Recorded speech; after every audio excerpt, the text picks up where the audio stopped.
so this is a book review, and if you're new to my book review videos, what I typically do is give you information from goodreads.com and then we go from there. I apologize for how my hair is today.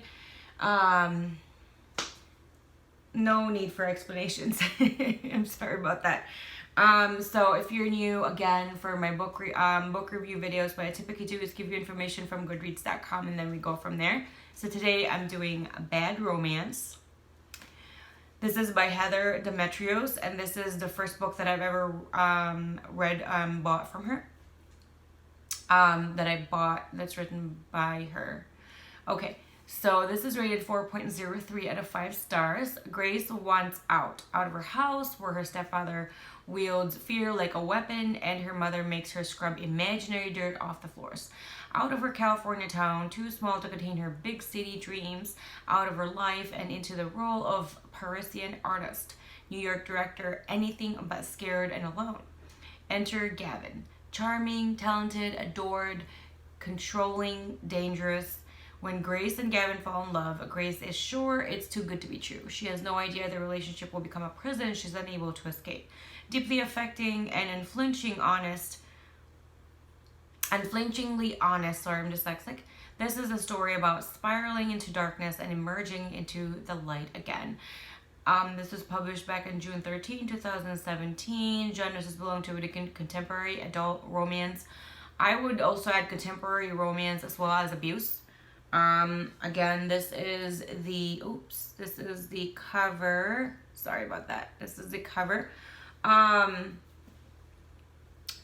This was definitely a really good read, and I would really suggest anybody, doesn't matter what your gender is, doesn't matter what your sexual orientation is, I think before you start dating, you should read this book. I know that's a really big suggestion, and the reason I say that is because even people that have had relationships can actually be trapped in an abusive relationship and you don't even know it, you know. I was in an abusive relationship before, and I actually never thought I would talk about it. So this might be a good time to talk about it. I was with someone who was very abusive. In the beginning, he was the perfect guy. Did everything perfect. Said, did, acted, everything was perfect. Everything. And he was literally just like you. Like, I think about it now, and I think about how that was just all manipulation and just small things here and there, that was his way to really trap me and keep me in this space that he wanted me to stay. So I can definitely really relate to that situation. A lot of people, when you're not in that kind of situation, and I think it's a lot worse than what we hear in the news or in the media, that there's people that are in an abusive relationship and it's 1 out of 3. I don't really believe that. I think it's a lot more than that. And when you're in this kind of relationship and this kind of situation, a lot of times people are very embarrassed about it. They're ashamed. They're also secretive about it, and the reason for that is if you have actually moved out of it and you have survived out of that, it can be really you can have all these pent up anger and frustration and regret, and I think that's why a lot of people don't really share that they were in that relationship. And also a lot of people think it's intrusive and they don't want to be judged. A lot of people also are, if they are still in this kind of relationship, they really don't want to share that because number 1, you'll be judged. Number 2, people will call you all sorts of different things like you're stupid or why are you still there? You know this is wrong. You're not happy. All these things. And this person is hurting you every single day, and yet you still want to stay, and it's your decision.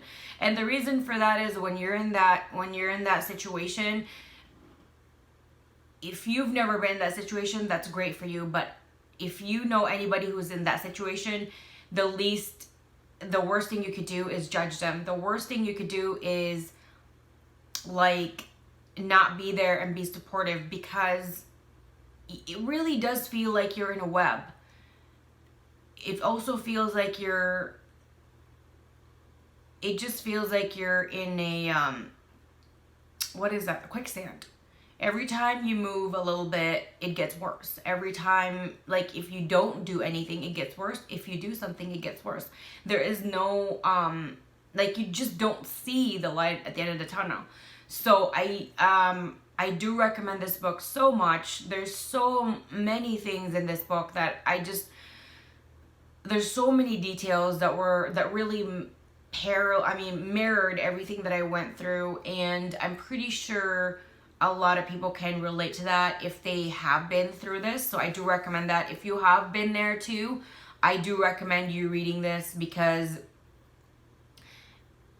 it also can empower you in a way that it makes you feel that you weren't stupid, that you didn't waste your time, that it wasn't just you. Because there have been a lot of times that I like flashbacks of horrible times, and it makes me really angry about myself, like thinking, how did I stay that long? I could have died. My situation was actually worse than Grace, a lot worse. And I'm not saying that what she went through was anything, lightweight, or that it should be overlooked. I'm not saying that at all. Any kind of abuse, small or just a little bit of brush, is unacceptable. But what I'm saying is that when you go through something like this and you actually have the courage and the strength to actually move past it, it's not really easy. And you should, when someone goes through something like this, you should actually think of the good things that you're going through now. You've survived it. You're alive. You're safe now. You're happy. And you should think of the positives and not the negatives. And I don't want to cry. There's so many things that a lot of the things I'm like, I can't believe I did that. I can't believe I stayed. I can't believe I stayed. And I thought that was love, and I thought that he loved me. I thought that, that everything was okay. And the constant lies, like an example, he would do something hurtful. I'm not going to go into detail, but he would do something hurtful. And then 5 seconds later, you say something like, why did you do that to me? And then he would just say, I didn't do that. You're crazy. You're imagining things. You're crazy, you're stupid, all the names, like the name calling in this book too, like, oh my gosh. And it doesn't matter if it's not the exact same words. What matters is that when someone does that to you, you shouldn't really accept that. No one needs to be treated like that. You know what I mean? This was beautifully written, and I did read Heather's notes after the book, and she also had a personal experience that mirrors this, and she even said she had her version, and I love the fact that she wrote this book to actually put awareness in regards to this kind of situation. And I actually wanted to do something like that too, one of my videos. I just didn't know how to start it, because number one, it's a very, very difficult subject to talk about, and number two, I wasn't really sure how to go about it, and I wasn't really sure how much detail I wanted to put in it, because it's not very easy to talk about. It brings out a lot of horrible memories in my head, and it's just not easy. And even till today, because I remember when I left, and I had a restraining order, after the restraining order expired, that day, as soon as the restraining order expired, isn't that crazy? As soon as the restraining order expired that day, he sent me an email, and I emailed him back, and I said, I want you to admit to all the things you did wrong. And he just accused me of being angry and like all the things that he was, because he claimed he was a better person. He doesn't have a temper now because he meditates. Oh my gosh. In our relationship, he was always, oh, I'm gonna be a better person. I'm not doing any paraphernalias anymore. And it was because my dad was dying and my dad died and all that stuff. And then I find out that through his family that he's always been like that. It wasn't like there was a certain circumstance that broke him and made him into like that. No, he's always been that way. And there's a reason why. It was just like he was always kind of distancing from a lot of people, and there's a reason why for that, because he was a narcissistic, soulless person and a sociopath, and he enjoyed all those things. I mean, it's hard to think, if you're related to somebody like that, it's hard to really accept that. It's hard to really think that someone you share DNA with is someone, of that monstrosity. And no, I'm not going to mention his name. And no, we live in different states, completely different states. But I'm just saying that a certain person that does this, it has nothing to do with actually even you. It has to do with power and control. There's something that it feels like a monster in like a fantasy story. Every time that they exude their power over you, every time they believe they have power over you, every time you do what they want you to do, or they manipulate you, and the outcome is what they wanted to begin with, it feels like you're feeding the demon. You're feeding this monster, this disgusting, slimy monster. And every time you feed this monster, it just gets bigger and bigger and bigger. And the bigger it is, the scarier it becomes, and the more it has power over you, and the more it takes pretty much your entire being away. Your soul, your spirit, yourself. There were times that I looked at myself in the mirror, and I saw an older picture of myself with my friends, and I didn't recognize myself. This is something that, even if you've never gone through this, I really do recommend this book, because it really keeps an eye out for you. I feel like you shouldn't be in this type of relationship. And even, let's just say you're in a happy relationship now and everything's all fine, right? If the relationship isn't the relationship, or you're still, especially when you're still really young, even in your 20s, this can happen. People always assume that this is only for people that are dating in high school, or, in that kind of age. I don't believe that really happened, because I met that person. I was in college, so that's not even high school.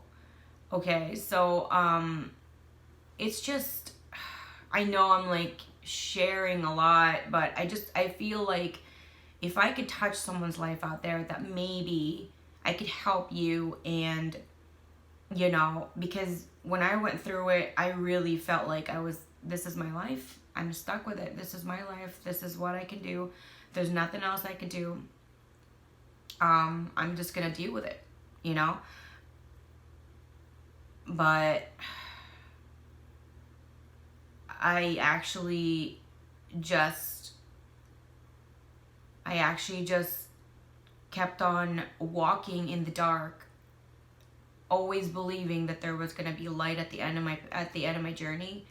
I just didn't know where to go because everything was just in darkness. I was just consumed with darkness. And at a certain point, I actually saw a little bit of light in one direction, and I actually followed that direction.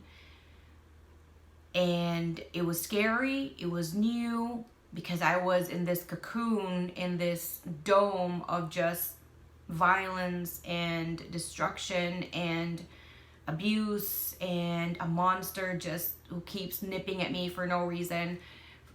I'm not doing anything, I'm doing something. He actually melted something on the stove and yells at me because I didn't, I guess, put a huge sign that says, oh, the stove is still heat, kind of hot right now. Even though there's a warning on the stove, because that was an induction kind of stove. So there's a warning on the stove that you didn't really pay attention to because you're stupid. And even though you tell everybody you're a genius, you're not. Anyway, so, you know, things like that.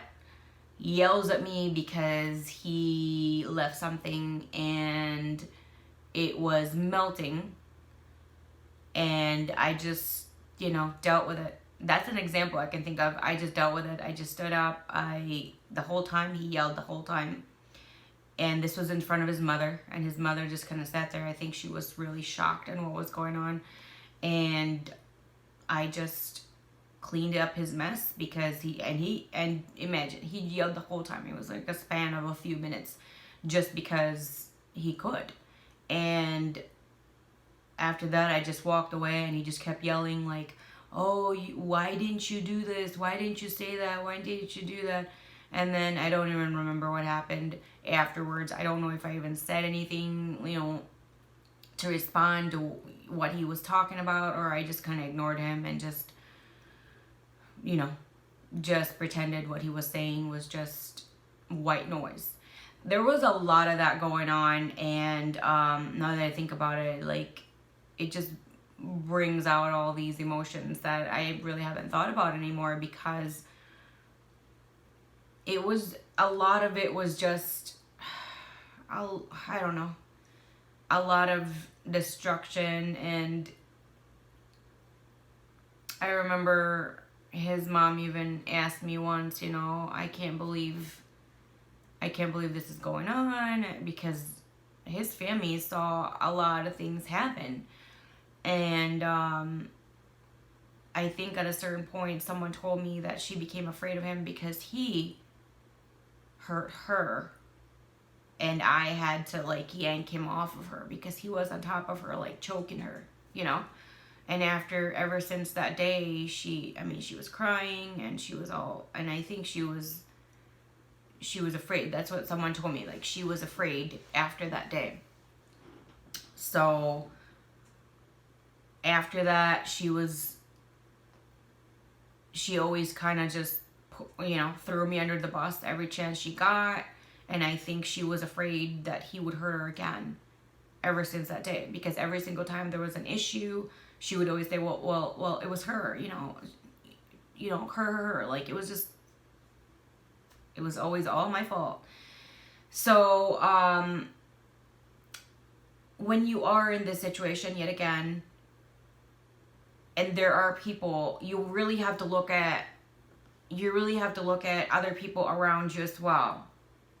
Because sometimes people that you trusted, people that you trusted, they say certain things, and you start to believe all of them.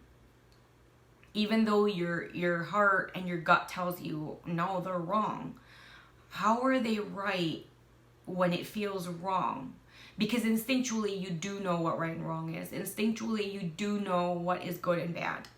You do know that. So when someone, regardless of how you know them, regardless of all these things, you really have to look within yourself to see why are they saying that? At the time, you know, it was hard because there was already two of them that were just, I felt I was being pushed around. And when you have two people that just keep saying your horrible names to you, horrible things, doing horrible things to you, it becomes a cycle, and it becomes your darkness. You really don't see the light. And then you know, you talk to other people, and then other people never see you that way. And these other people actually know you better because you actually spend time with them. But I don't know, it just, be careful. Make sure the people you surround yourself with are actually people that actually truly love you and care for you. And they're not cowards. They are brave and courageous, and that they are there to hold your hand. They can see the light. You might not be able to see the light, and they're able there to hold your hand, even wait for you to go to the light, or help you, guide you to go to the light. And for people that do know somebody that is in this kind of situation, what I would suggest is just be there for them. Encourage them. Don't pressure them, because they might feel embarrassed in the fact that they might start to think that, oh, you're gonna judge me, and they will start to walk away from you. You don't want to lose that, because you're probably the only thing that's keeping them feel that there's still somebody there that loves them. So for someone that's never been in this situation, what I would suggest is don't judge them, don't put them down. You know, just keep on encouraging them. Tough love might be good sometimes, but sometimes not really. It just depends on the situation. You really have to kind of look on all sides and see if that might be the good path to go through, because sometimes they might just walk away and run away. Actually, running away from you would be the worst case scenario. So be patient, just hold their hand, be there for them. Encourage them to not believe all these things. Encourage them to try to see the light, and be there to hold them to see the light, and show them where the light is. Teach them where the light is, so that they can actually go touch and feel and see the light. To me, this was also written in a very, very great way. It was just, I think this is the first time I've ever read a book that was written in this way, and I really, really love what Heather did. I give this, and this is, I give this 10 out of 10 stars. I like the style of writing. The way this was written was just incredibly, incredibly different, and very, very unique. And I really, really love that. I recommend this book to everybody. I think everybody who's, you know, at a certain stage in their life, maybe that they're not still in high school, or they didn't start dating anymore, I still think you still need to do that, because you never know who in your life that this might be relating to you. You could know somebody who is Grace, you could know somebody who is Gavin. And it would be great if you're able to help both, or either one, depending on who you have in your life. So I recommend this book to everybody. Everybody. I can't even emphasize that enough. I give this a 2 thumbs up. This book was just, it was heartbreaking. It was sad.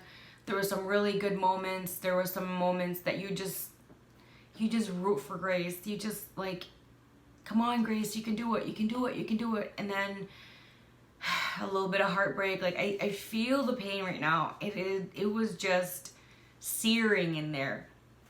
So I recommend this book. Again, it's gonna be like a drinking game at a certain point. And if you are in any kind of relationship like this, if you just want to reach out to anybody or even to me and want to discuss that, just have somebody to listen, you know, feel free to do that. My information is down below. I would love to hear from you guys for whatever reason it might be. If you just want to chit chat about the book, your past experiences, your current experiences maybe, feel free to let me know, okay? I always respond to you guys, so do let me know down below, or if you want it to be private, which a lot of people have been doing in certain videos that I made in regard to that, and they just want to reach out to me in private, that's fine too. And you all know that I respond to you guys all the time, and I'm very, very helpful with that. So thank you guys so much, and I'll see you again next time. Bye. Thank you so much for watching my video. Please hit the like button, subscribe button, and the bell so you'll be notified whenever I do upload a new video. Don't forget to expand the description box, because as much as possible, I always try to get coupons for you guys, discount codes, and other goodies like that. I also have my Twitter information, Instagram, Snapchat, and for business inquiries, I have my email there as well. Thank you guys, and I'll see you again next time. Bye.